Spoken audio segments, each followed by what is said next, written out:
ಇತಿಹಾಸದ ಪುಟಗಳಲ್ಲಿ ಟಿಪ್ಪು ಆದಿಯಾಗಿ ಯಾರೆಲ್ಲರೂ ಮಂದಿರಗಳ ಮೇಲೆ ದಾಳಿ ಮಾಡಿದ್ರು ಅನ್ನೋ ಉಲ್ಲೇಖ ಇದೆಯೋ ಆ ವಿಚಾರದಲ್ಲಿ ಚಿಕ್ಕ ವಯಸ್ಸಿನಿಂದಲೂ ಕೂಡ ಸುಳ್ಳನ್ನು ಹೇಳ್ಕೊಂಡು ಬಂದಿದ್ರು. ನಮಗೆ ಈಗ ಅರಿವಾಗ್ತಾ ಇದೆ ಯಾರ್ಯಾರ ಸ್ವಭಾವ ಯಾವ ರೀತಿ ಇತ್ತು, ಯಾವೆಲ್ಲ ರೀತಿಯ ಧಕ್ಕೆಯನ್ನು ಈ ನೆಲದ ಮೇಲೆ ಅದರಲ್ಲೂ ಹಿಂದೂ ಸಮುದಾಯದ ಮೇಲೆ ಮಾಡಿದ್ದಾರೆ. ಈ ರೀತಿಯ ಈ ಪರಿವರ್ತನೆಯನ್ನು ತರುವ ಪ್ರಯತ್ನ ಅಥವಾ ಮಂದಿರಗಳನ್ನು ಹುಡುಕೋ ಪ್ರಯತ್ನ ಯಾಕೆ ಬೇಕು ಈಗ ಅಂತ ಹೇಳಿ? ಖಂಡಿತವಾಗ್ಲೂ ಬೇಕೇ ಬೇಕು. ಯಾಕೆ ಅಂತ ಹೇಳಿದ್ರೆ ಬಾಬಾ ಸಾಹೇಬ್ ಅಂಬೇಡ್ಕರ್ ಅವರು ಹೇಳಿರ್ತಕ್ಕಂಥದ್ದು ಯಾರಿಗೆ ಇತಿಹಾಸ ಗೊತ್ತಿಲ್ಲೋ ಅವರಿಂದ ಇತಿಹಾಸ ನಿರ್ಮಾಣ ಮಾಡಲಿಕ್ಕೂ ಸಹ ಸಾಧ್ಯ ಇಲ್ಲ ಅಂತೇಳಿ. ಇವತ್ತು ನಾವೆಲ್ಲರೂ ಸಹ ಸತ್ಯವಾದಂಥ ಇತಿಹಾಸವನ್ನು ತಿಳಿತಾ ಇರತಕ್ಕಂಥದ್ದು.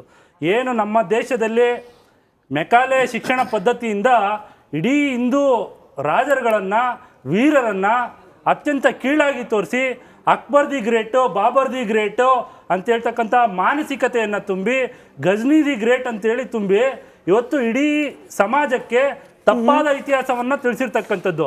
ಅಂಥ ಯುವಕರು ಇವತ್ತು ಏನು ಪೃಥ್ವಿರಾಜ್ ಚೌಹಾಣನಿಂದ ಹಿಡಿದು ಮಹಾರಾಣಾ ಪ್ರತಾಪ್ ಆಗಿರ್ಬೋದು, ಇಮ್ಮಡಿ ಪುಲಿಕೇಶಿ ಆಗಿರ್ಬೋದು, ಹಾಗೆ ಛತ್ರಪತಿ ಶಿವಾಜಿ ಮಹಾರಾಜ್ ಆಗಿರ್ಬೋದು, ಶ್ರೀಕೃಷ್ಣ ದೇವರಾಯ ಆಗಿರ್ಬೋದು, ಇಂಥ ವೀರರ ಇತಿಹಾಸವನ್ನು ತಿಳ್ಕೊಂಡು ನಮ್ಮ ದೇವಾಲಯಗಳನ್ನು ಯಾವ್ಯಾವುದನ್ನು ಇವತ್ತು ಅತಿಕ್ರಮಣ ಮಾಡಿದ್ರು ಅದನ್ನು ಕೇಳ್ತಕ್ಕಂಥ ನಿಟ್ಟಿನಲ್ಲಿ ಯಾವುದೇ ತಪ್ಪಿಲ್ಲ.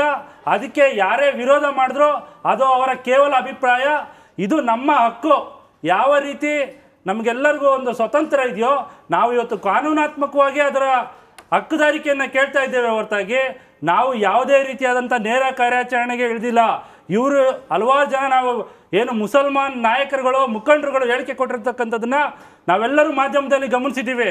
ಏನು 2047ಕ್ಕೆ ಭಾರತವನ್ನು ಇಸ್ಲಾಮಿಕ್ ರಾಷ್ಟ್ರ ಮಾಡಿಬಿಡ್ತೀವಿ ಅಥವಾ 2050 ಹೊತ್ತಿಗೆ ರಾಮ ಮಂದಿರವನ್ನು ನಿರ್ನಾಮ ಮಾಡಿಬಿಡ್ತೀವಿ ಇವತ್ತು ಕಟ್ಟಿದ್ದಾರೆ ಅಂತೇಳಿ ಸಂವಿಧಾನಕ್ಕೆ ವಿರುದ್ಧವಾಗಿ ಇವತ್ತು ಹೇಳಿಕೆಯನ್ನು ಕೊಡ್ತಾ ಇದ್ದಾರೆ. ಮೊನ್ನೆ ಮಂಡ್ಯದಲ್ಲಿ ಒಬ್ಬ ಮೌಲ್ವಿ ಹೇಳ್ತಾರೆ ನಾವು ನ್ಯಾಯಾಲಯದ ಮುಂದೆ ಹೋಗಿ ಭಿಕ್ಷೆ ಬೇಡಲ್ಲ ಅಂತೇಳಿ. ಅಂದರೆ ಬೆಂಗಳೂರಿನಲ್ಲಿ ಹೇಳಿರ್ತಕ್ಕಂಥದ್ದು ನ್ಯಾಯಾಲಯಕ್ಕೆ ಭಿಕ್ಷೆ ಬೇಡಲ್ಲ ಅಂತ. ಅಂದ್ರೆ ಈ ದೇಶದ ನ್ಯಾಯಾಂಗ ವ್ಯವಸ್ಥೆಯನ್ನ ಎಷ್ಟು ಕೀಳಾಗಿ ನೋಡ್ತಾ ಇದ್ದಾರೆ. ಒಂದ್ ನಿಮಿಷ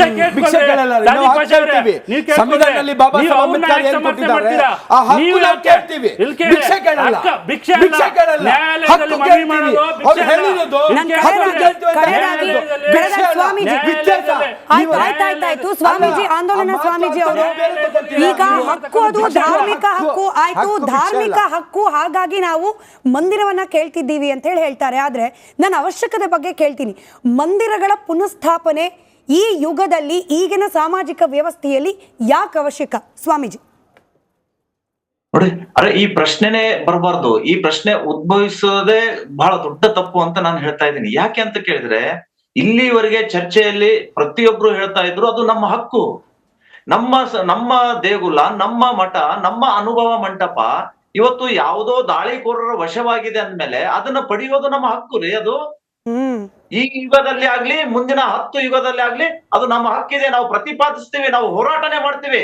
ಮುಸಲ್ಮಾನ್ ರಾಜರುಗಳು ಇಲ್ಲಿ ಬಂದು ದೇಶ ಪ್ರೇಮ ವ್ಯಕ್ತಪಡಿಸ್ಲಿಲ್ಲ, ಅವರು ದ್ವೇಷ ಪ್ರೇಮಿಗಳಾಗಿ ಬಂದ್ರು.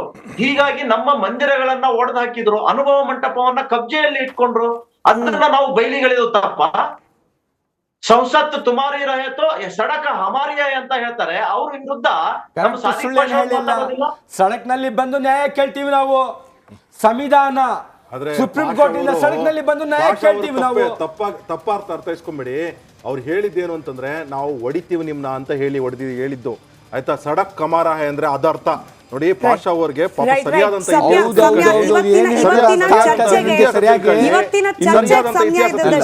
ಚರ್ಚೆಗೆ ಸಮಯ ಇದ್ದದಷ್ಟೇ. ಒಂದು ಕ್ವಿಕ್ ಬ್ರೇಕ್ ಹೋಗಿ ವಾಪಸ್ ಬರೋಣ. ಇತಿಹಾಸದ ಪುಟಗಳಲ್ಲಿ ಟಿಪ್ಪು ಆದಿಯಾಗಿ ಯಾರೆಲ್ಲರೂ ಮಂದಿರಗಳ ಮೇಲೆ ದಾಳಿ ಮಾಡಿದ್ರು ಅನ್ನೋ ಉಲ್ಲೇಖ ಇದೆಯೋ ಆ ವಿಚಾರದಲ್ಲಿ ಚಿಕ್ಕ ವಯಸ್ಸಿನಿಂದಲೂ ಕೂಡ ಸುಳ್ಳನ್ನು ಹೇಳ್ಕೊಂಡು ಬಂದಿದ್ರು. ನಮಗೆ ಈಗ ಅರಿವಾಗ್ತಾ ಇದೆ ಯಾರ್ಯಾರ ಸ್ವಭಾವ ಯಾವ ರೀತಿ ಇತ್ತು, ಯಾವೆಲ್ಲ ರೀತಿಯ ಧಕ್ಕೆಯನ್ನು ಈ ನೆಲದ ಮೇಲೆ ಅದರಲ್ಲೂ ಹಿಂದೂ ಸಮುದಾಯದ ಮೇಲೆ ಮಾಡಿದ್ದಾರೆ. ಈ ರೀತಿಯ ಈ ಪರಿವರ್ತನೆಯನ್ನು ತರುವ ಪ್ರಯತ್ನ ಅಥವಾ ಮಂದಿರಗಳನ್ನು ಹುಡುಕೋ ಪ್ರಯತ್ನ ಯಾಕೆ ಬೇಕು ಈಗ ಅಂತ ಹೇಳಿ? ಖಂಡಿತವಾಗ್ಲೂ ಬೇಕೇ ಬೇಕು. ಯಾಕೆ ಅಂತ ಹೇಳಿದ್ರೆ ಬಾಬಾ ಸಾಹೇಬ್ ಅಂಬೇಡ್ಕರ್ ಅವರು ಹೇಳಿರ್ತಕ್ಕಂಥದ್ದು ಯಾರಿಗೆ ಇತಿಹಾಸ ಗೊತ್ತಿಲ್ಲೋ ಅವರಿಂದ ಇತಿಹಾಸ ನಿರ್ಮಾಣ ಮಾಡಲಿಕ್ಕೂ ಸಹ ಸಾಧ್ಯ ಇಲ್ಲ ಅಂತೇಳಿ. ಇವತ್ತು ನಾವೆಲ್ಲರೂ ಸಹ ಸತ್ಯವಾದಂಥ ಇತಿಹಾಸವನ್ನು ತಿಳಿತಾ ಇರತಕ್ಕಂಥದ್ದು. ಏನು ನಮ್ಮ ದೇಶದಲ್ಲಿ ಮೆಕಾಲೆ ಶಿಕ್ಷಣ ಪದ್ಧತಿಯಿಂದ ಇಡೀ ಹಿಂದೂ ರಾಜರುಗಳನ್ನು ವೀರರನ್ನು ಅತ್ಯಂತ ಕೀಳಾಗಿ ತೋರಿಸಿ Akbar the great, Babur the great ಅಂತ ಹೇಳ್ತಕ್ಕಂಥ ಮಾನಸಿಕತೆಯನ್ನು ತುಂಬಿ, ಗಜ್ನಿ ದಿ ಗ್ರೇಟ್ ಅಂತೇಳಿ ತುಂಬಿ ಇವತ್ತು ಇಡೀ ಸಮಾಜಕ್ಕೆ ತಪ್ಪಾದ ಇತಿಹಾಸವನ್ನು ತಿಳಿಸಿರ್ತಕ್ಕಂಥದ್ದು.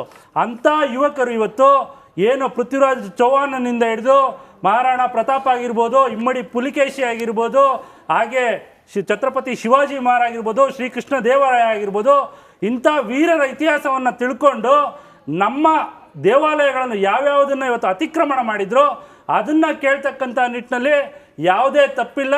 ಅದಕ್ಕೆ ಯಾರೇ ವಿರೋಧ ಮಾಡಿದ್ರು ಅದು ಅವರ ಕೇವಲ ಅಭಿಪ್ರಾಯ. ಇದು ನಮ್ಮ ಹಕ್ಕು. ಯಾವ ರೀತಿ ನಮಗೆಲ್ಲರಿಗೂ ಒಂದು ಸ್ವತಂತ್ರ ಇದೆಯೋ ನಾವು ಇವತ್ತು ಕಾನೂನಾತ್ಮಕವಾಗಿ ಅದರ ಹಕ್ಕುದಾರಿಕೆಯನ್ನು ಕೇಳ್ತಾ ಇದ್ದೇವೆ ಹೊರತಾಗಿ ನಾವು ಯಾವುದೇ ರೀತಿಯಾದಂಥ ನೇರ ಕಾರ್ಯಾಚರಣೆಗೆ ಇಳಿದಿಲ್ಲ. ಇವರು ಹಲವಾರು ಜನ ನಾವು ಏನು ಮುಸಲ್ಮಾನ್ ನಾಯಕರುಗಳು ಮುಖಂಡರುಗಳು ಹೇಳಿಕೆ ಕೊಟ್ಟಿರ್ತಕ್ಕಂಥದ್ದನ್ನು ನಾವೆಲ್ಲರೂ ಮಾಧ್ಯಮದಲ್ಲಿ ಗಮನಿಸಿದ್ದೀವಿ.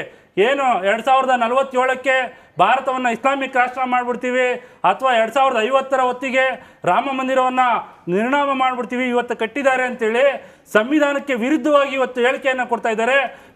ಮೊನ್ನೆ ಮಂಡ್ಯದಲ್ಲಿ ಒಬ್ಬ ಮೌಲ್ವಿ ಹೇಳ್ತಾರೆ, ನಾವು ನ್ಯಾಯಾಲಯದ ಮುಂದೆ ಹೋಗಿ ಭಿಕ್ಷೆ ಬೇಡಲ್ಲ ಅಂತೇಳಿ. ಅಂದ್ರೆ ಬೆಂಗಳೂರಿನಲ್ಲಿ ಹೇಳಿರ್ತಕ್ಕಂಥದ್ದು ನ್ಯಾಯಾಲಯಕ್ಕೆ ಭಿಕ್ಷೆ ಬೇಡಲ್ಲ ಅಂತ. ಅಂದ್ರೆ ಈ ದೇಶದ ನ್ಯಾಯಾಂಗ ವ್ಯವಸ್ಥೆಯನ್ನ ಎಷ್ಟು ಕೀಳಾಗಿ ನೋಡ್ತಾ ಇದ್ದಾರೆ. ಒಂದ್ ನಿಮಿಷ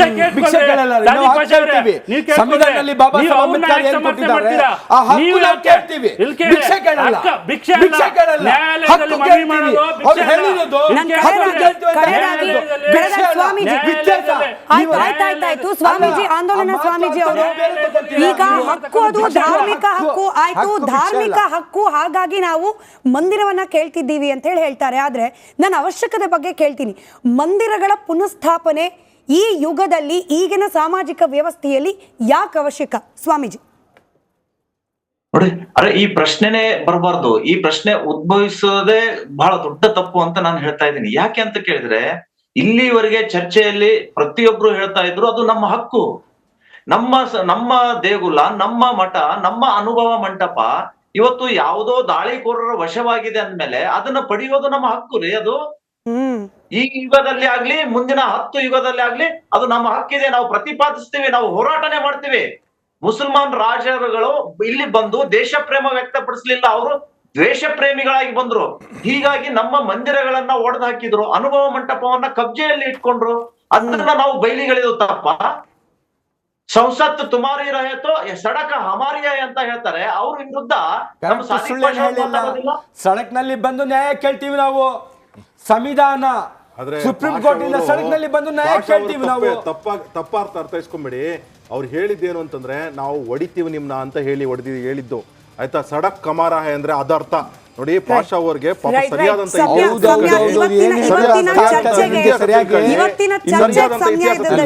ಚರ್ಚೆಗೆ ಸಮಯ ಇದ್ದದಷ್ಟೇ. ಒಂದು ಕ್ವಿಕ್ ಬ್ರೇಕ್ ಹೋಗಿ ವಾಪಸ್ ಬರೋಣ.